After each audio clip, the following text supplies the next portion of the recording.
Hello friends, मैं हूँ नाजिया। अपने चाचा के साथ आज मैं दिल्ली लाल किला देखने के लिए जा रही हूँ।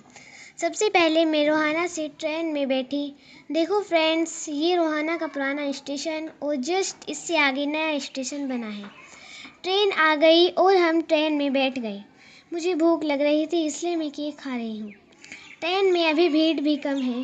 फ्रेंड्स, हम लाल किला पहुँच गए। देखो, चाचा ने लाल किला के बाहर से कुछ फ़ोटो क्लिक किया है और वीडियो बनाया है। चाचा ने अपना भी एक शॉर्ट वीडियो बनाया। इसके बाद हम टिकट लेकर अंदर गए। देखो फ्रेंड्स, यह गेट के पास ही तोप रखा हुआ है। यहाँ हमने फ़ोटो क्लिक किया और इसके अंदर गए। ये देखो, अंदर हम जस्ट तिरंगा झंडा के नीचे खड़े हैं। फ्रेंड्स, इसके बाद हम अंदर गए। अंदर रास्ते में ही एक छोटा सा बाज़ार लगा हुआ था। बाज़ार में सामान बिक रहे थे, ज़्यादातर श्रृंगार का सामान बिक रहा था। इसके बाद हम लाल किला के अंदर भी कई फ़ोटो क्लिक किया। वहाँ बहुत पुरानी इमारतें मौजूद हैं। लाल किला के अंदर वाला फुहारे ख़राब हो रहे हैं, इसमें गंदा पानी भरा हुआ है।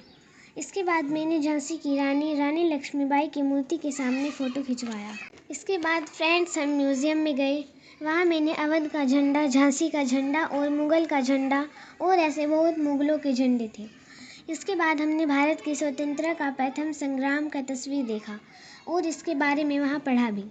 इसके बाद हमने मुग़ल काल की तलवार और तीर देखे और इसके बारे में दीवारों पर लिखा हुआ भी है। मुग़ल काल में भारत का नक्शा देखा। इसके बाद हमने बहादुर शाह जफ़र का तलवार और गोले देखा। इसके बाद हमने दिल्ली 11 मई 1857 के बारे में पढ़ा।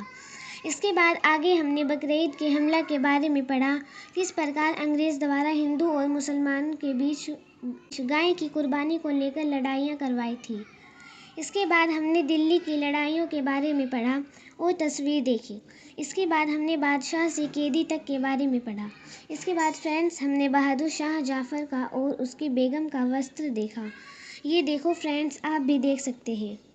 इसके बाद हमने दिल्ली पर कब्ज़ा के बारे में पढ़ा और बहुत पुरानी इमारतों का तस्वीर देखे।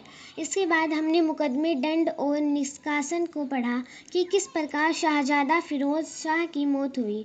इसके बाद चाचा ने भी एक छोटा सा अपना वीडियो बनाया जिसमें बहादुर शाह जफ़र का तलवार और गोले दिख रहे हैं। इसके बाद रेवाड़ी के राव तुलाराम के बारे में पढ़ा जिसने खुद अपनी सरकार स्थापित की थी। इसके बाद हरियाणा में जंग के बारे में पढ़ा।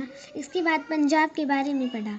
इसके बाद उत्तर पश्चिमी सीमांत प्रांत के बारे में पढ़ा जिसमें ब्रिटिश और भारतीय सैनिकों के बीच युद्ध का टिप्पणी किया गया है। इसके बाद लूटपाट और हत्या के बारे में पढ़ा। इसके बाद लखनऊ के अंतिम युद्ध के बारे में पढ़ा और उसकी तस्वीर भी देखी। इसके बाद ब्रिटिश कद्र द्वारा जारी किए गए फरमान के बारे में पढ़ा जिसमें हिंदू और मुसलमानों को साथ मिलकर ब्रिटिश सत्ता का विरोध किया है। इसके बाद 1857 को समय का लखनऊ के बारे में पढ़ा। इसके बाद फ्रेंड्स, अवध के सभी युद्ध के बारे में पढ़ा। इसके बाद रुहेलखंड और कुमाऊं के बारे में पढ़ा। इसके बाद मथुरा, आगरा और इटावा के युद्ध के बारे में पढ़ा। इसके बाद मैनपुरी के बारे में पढ़ा जिसमें फरेया की रानी ने मैनपुरी के स्वतंत्रता सेनानी का समर्थन किया और तेज सिंह ने ब्रिटिश से लोहा लिया था।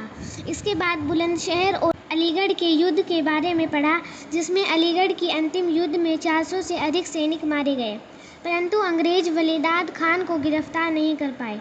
इसके बाद अनूपशहर की रानी के बारे में पढ़ा, विद्रोह का प्रमुख केंद्र दादरी, सिकंदराबाद, खानपुर खुर्जा, रामघाट, गढ़मुक्तेश्वर, बाबूगढ़, गुलोठी। इसके बाद चर्बी वाले कारतूत का विद्रोह के बारे में पढ़ा जिसमें इसका प्रभाव रानीगंज, दिनाजपुर और बैरकपुर में पड़ा। इसके बाद 9-10 मई 1857 को हुई मेरठ कांड के बारे में पढ़ा जिसमें भंडार, एक पुराना अस्पताल और एक बंगला फूंक दिया गया जिसके कारण 85 सिपाहियों को 4 वर्ष के कठोर कारावास की सज़ा सुनाई गई थी। इसके बाद 10 मई 1857 की रात्रि की घटना के बारे में पढ़ा जिसमें लगभग 50 अंग्रेज़ों को मौत के घाट उतार दिया गया। दिल्ली की ओर कूच किया, इसके बारे में पढ़ा। इसके बाद हमने मुग़ल काल के खंजर, पिस्तौल और कुल्हाड़ी देखा। इसके बाद मेरठ क्रांति के केंद्र को मानचित्र में देखा और पढ़ा। इसके बाद फ्रेंड्स, हम वहाँ से जमा मस्जिद गए। वहाँ मैंने शरबत पिया और खाना खाया। इसके बाद हम इंडिया गेट गए। इसके बाद फ्रेंड्स, हम घर आ गए। Thanks friends for watch.